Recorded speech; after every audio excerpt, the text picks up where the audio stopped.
kekosongan ini memiliki energi, memiliki kekuatan, dan ada juga kekuatan dalam isi, yaitu pemahaman dan knowledge. Dan apabila kita memahami ini, kita bisa bersahabat dengan kekosongan, karena kita tahu bahwa dalam kekosongan ini terdapat suatu energi, terdapat sesuatu kekuatan yang bisa menjadi isi, yang bisa menjadi pengetahuan dan knowledge untuk diri kita.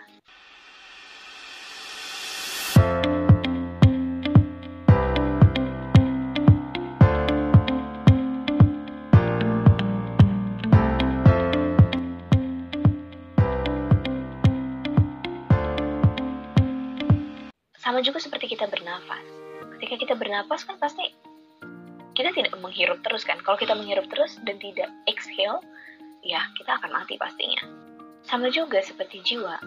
Kita harus terus cleanse apa yang masuk ke jiwa kita, supaya kita akar diri kita ini adalah sang jiwa atau consciousness dan awareness tersebut. Maka dari itu, inilah filosofi dari angka 0 dan 1. Angka 0 itu menyimbolkan kekosongan, dan angka 1 itu menyimbolkan suatu isi, sesuatu yang mengisi. Semua angka itu didasari atau terdiri dari angka 0 dan 1. Segala sesuatu yang ada di dunia ini, bahkan penciptaan dunia ini dan juga akhir dari dunia ini, itu didasari oleh angka 0 dan 1 yang melambangkan kekosongan dan juga sang tunggal atau isi tersebut. Tidak akan ada semesta ini tanpa kekosongan dan tanpa sang tunggal. Semesta ini pada saat belum ada apa-apa kan kosong ya. Pada saat penciptaannya juga pun kosong. Dan nanti pada saat akhir waktu itu juga akan kosong. Dan yang tinggal adalah sang tunggal tersebut. Begitu juga warna-warna dan simbol-simbol dan form yang kita lihat di dunia ini adalah suatu representasi dari angka-angka. Seperti contohnya kalau kita coding ya.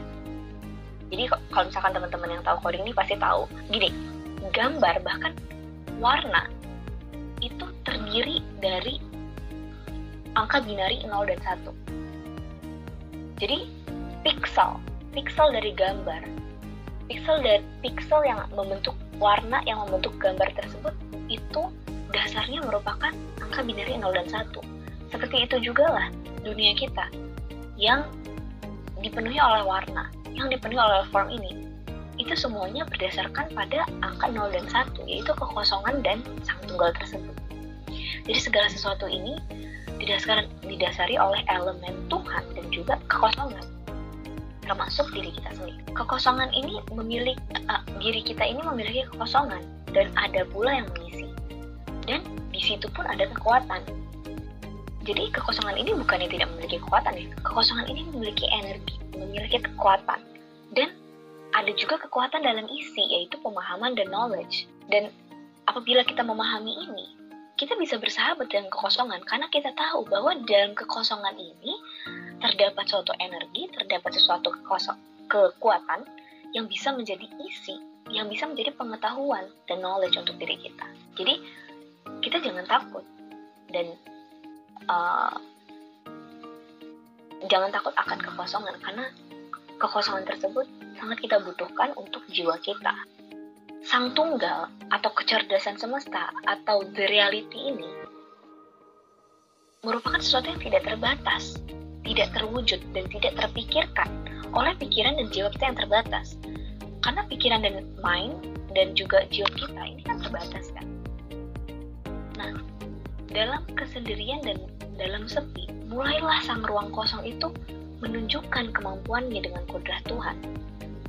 Maka dari itulah kita harus menjaga atau memaintain inner space kita supaya ia memiliki kekosongan, supaya kita memiliki kecerdasan semesta yang tidak terbatas. Karena kalau misalkan kita mengandalkan akal kita atau pikiran kita atau perasaan kita atau jiwa kita yang terbatas, maka kita tidak akan bisa mengalami the reality ini dan tidak akan bisa mendapatkan kecerdasan semesta yang tidak terbatas ini.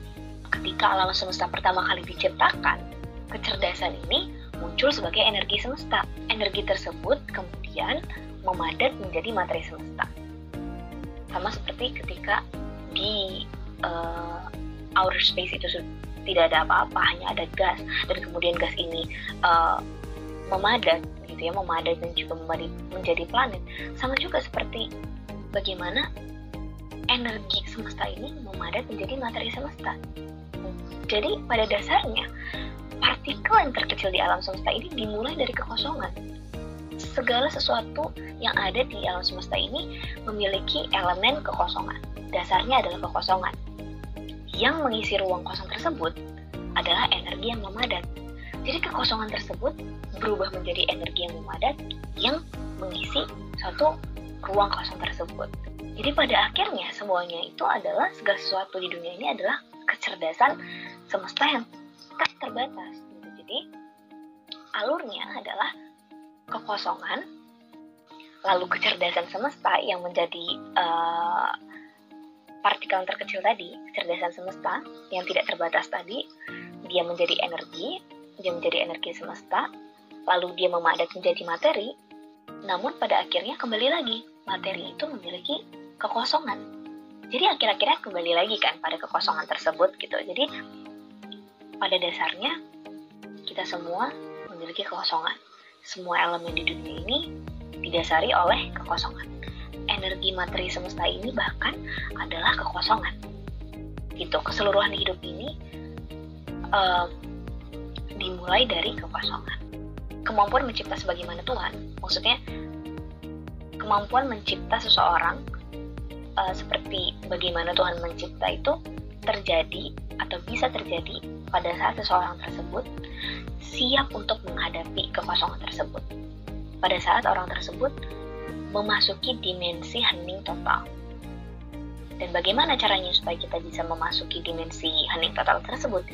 Yaitu dengan cara silence, dengan cara mengosongkan hati kita, dengan cara silence, meditation, hening. Karena pada saat itulah jiwa kita bisa kembali melebur lagi dan menyatu dengan sang kekosongan tersebut. Orang yang bertumbuh, orang yang akan bertumbuh dan berkembang adalah orang yang siap untuk mengosongkan pikirannya, untuk mengosongkan jiwanya, untuk mengosongkan hatinya, agar bisa diisi oleh pengetahuan atau kecerdasan semesta tadi. Namun ada juga orang yang tidak mau belajar, karena dia sudah merasa penuh, dia sudah merasa dia memiliki semuanya. Orang ini yang tidak mau mengosongkan dirinya, tidak akan bisa mendapatkan kecerdasan semesta. Begitu pula dengan kebahagiaan. Apabila kita masih terpaku pada sesuatu yang sudah lewat, masih terus bersedih pada sesuatu yang sudah lewat, dan tidak mengosongkan kesedihan itu dari jiwa kita, maka kita juga tidak akan pernah bisa merasakan kebahagiaan.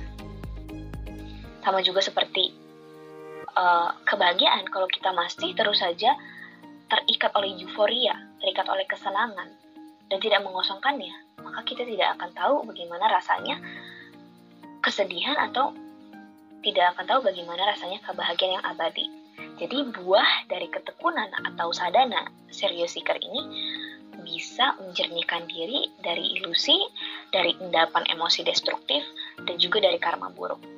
Maka dari itu, bila kita ingin kembali ke the soul kita, kembali ke kejernihan jiwa, kembali ke diri kita yang conscious, bila kita ingin menjadi the alchemist dan jauh dari karma buruk, maka kita harus kembali ke kekosongan, menjernihkan jiwa kita, mengosongkan jiwa kita dengan meditasi, silence, dan juga hening. Dan juga pastinya prayer. Nah, sekian dari saya. Semoga kita semua tidak takut ya akan kekosongan atau keheningan. Mohon maaf apabila ada kesalahan dalam perkataan. Assalamualaikum warahmatullahi wabarakatuh.